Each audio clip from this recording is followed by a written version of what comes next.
தீர்க்க வேண்டும் சாய்நாதா. ஷிரடி புரிவாள் சாய்நாதா. சரணம் சரணம் சாயி சரணம் ஷீரடி புரிவாள் சாயிநாதா.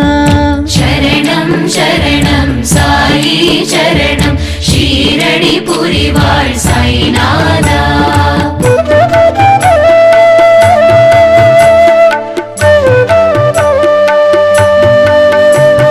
கோதுமை மாவை தூவிய நாதா நோயினை தீர்த்தாய் சாயிநாதா.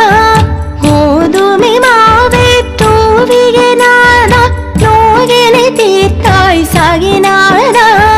கீர்த்தியின் பொருளே கீதையின் சாரமே காட்சி தர வேண்டும் சாயிநாதா. கீர்த்தியின் பொருள்